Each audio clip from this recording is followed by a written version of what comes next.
Hey guys, it's DJ Wonder Chrissy coming at you, and got a couple of topics for today.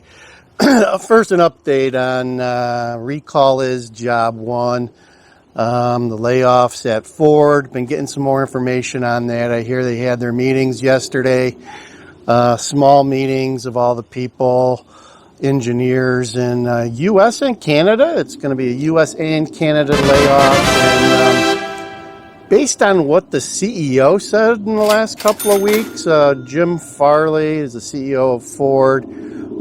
He did an interview within the last 2 weeks and stated that he felt that Ford was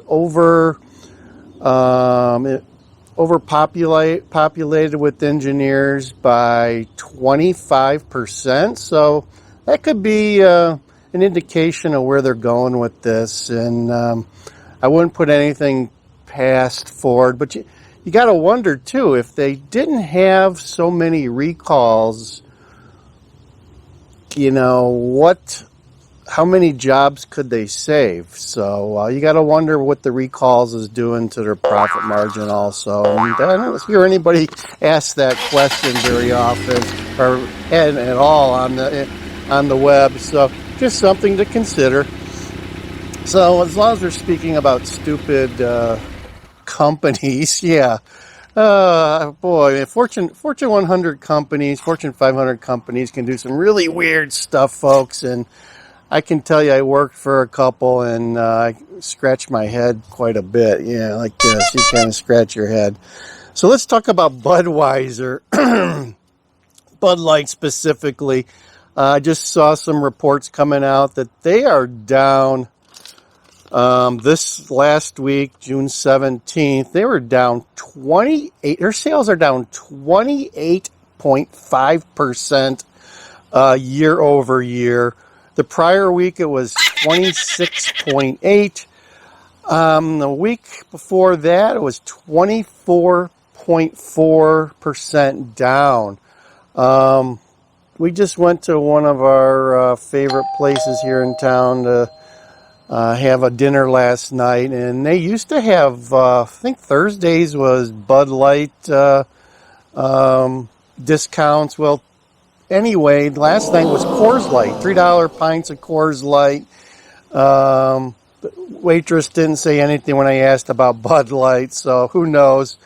And I hear too, Bud Light's going to have a July 4th push. They're going to bring back the 15 pack for $15 with the rebate. So expect people to, I don't know. They're basically giving it away at that point. So I'm not drinking Bud or Bud products at this point. So hey, do what you want to do, folks. But they've made their bed. They got to sleep in it. On the upside, though, there are companies that are benefiting from this downfall. Modelo just took over number one. And actually, I found out Modelo is owned by InBEV outside of the USA. In the United States, Modelo is owned by Constellation brand. So it's really not a Bud or Budweiser product in the United States. So Modelo was up. They're up 8.6%. They're our number one selling beer now in the U.S. Miller has seen a 16% increase in sales. Coors, 21.8%. I like Coors. That's my main go-to. It's got a little bit of flavor. And here's the one that I would probably drink if I could get greater access to it. They're not shipping it west of Indiana, so in order to get some, I got to go all the way down to Indiana. It's Yuengling.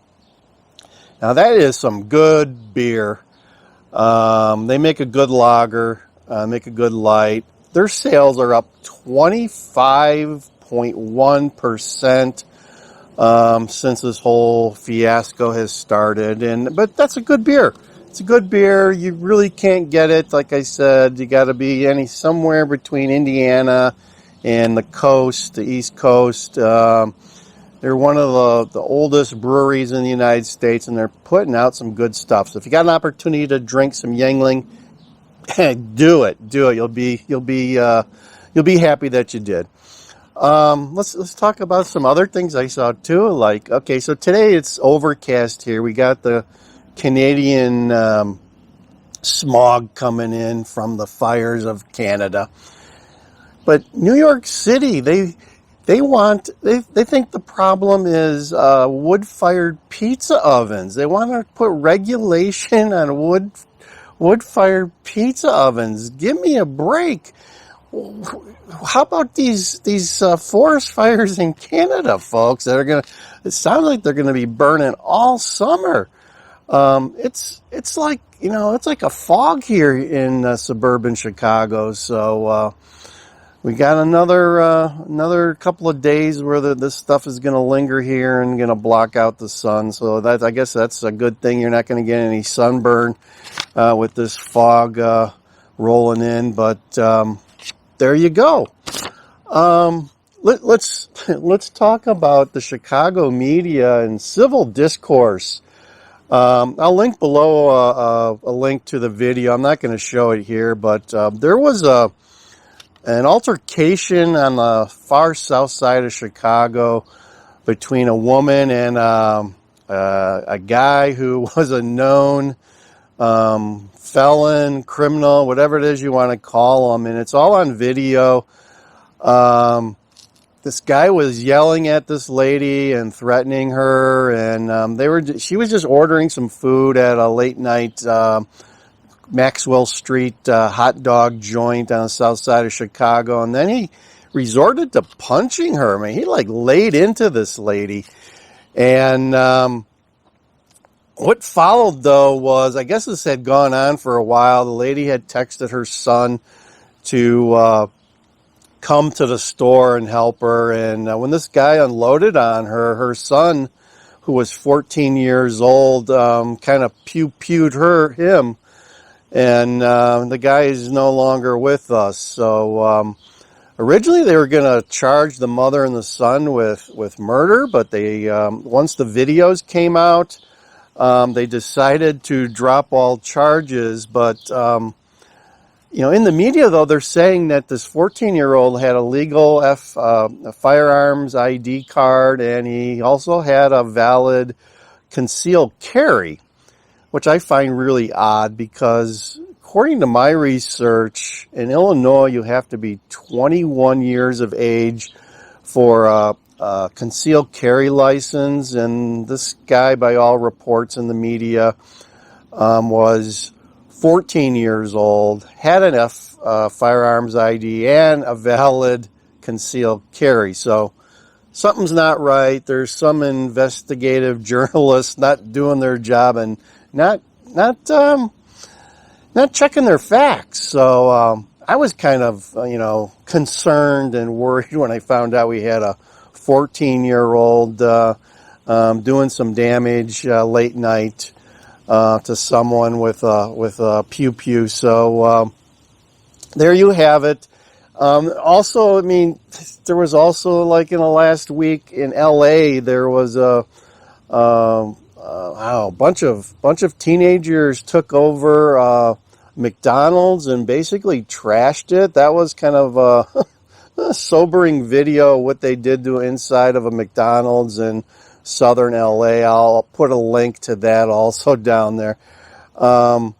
It's mind-boggling what is going on in the inner cities across this country, and you gotta be safe, folks. You gotta be concerned for your safety. You gotta have situational awareness going on at all times, because you never know what's gonna happen and when. And it's not just the bad areas of town. It's moving out, folks. The crime and the bad things, traditionally in the summer, moves out to the suburbs. And last year, the North Shore of Chicago, which is pretty affluent, had a lot of carjackings and crime waves that came in droves from people driving out from the city to find new targets. So we'll see what happens this summer. We got NASCAR going on downtown Chicago this weekend. We'll see how that goes. As I've said in the past on this channel, there's no shortage of bad things happening on a regular basis on the weekends in the city of Chicago, and I suspect it's not going to change anytime soon. And in fact, the new mayor, Brandon Johnson, I think he's finally coming to the realization that he's in a no-win situation, and he's even telling the people that, you know, you're not going to see changes dramatically overnight, and it's going to be behind the scenes. So he's kind of buying himself some time as Chicago just kind of caught in that downward spiral, as it's you know, it's a shame. And going back to the media doesn't even mention quote unquote gang shootings anymore. They're all mass pew-pews, right? They're all mass. So they're even the media is complicit in you know, not shining the spotlight where the spotlight needs to be shined. So that's part of the problem too. The Chicago media is almost as corrupt as the politicians in town, folks. So that's just my opinion. That's my feelings, and I've got a lot of facts to back it up. But anyway, there you have it. Update on Ford. Talk about some civil discourse. You know, I hope you guys don't drink Bud. No Bud Light, folks. I'll also link in a link to some short videos that were done on Bud Light, some humorous Bud Light videos you may enjoy. So check that out too. DJ Wonder Chrissy here on a Tuesday morning in Northern Illinois with the wood-fired pizza oven smoke abounding, folks. Yeah, that's the problem. But anyway, over and out. See ya.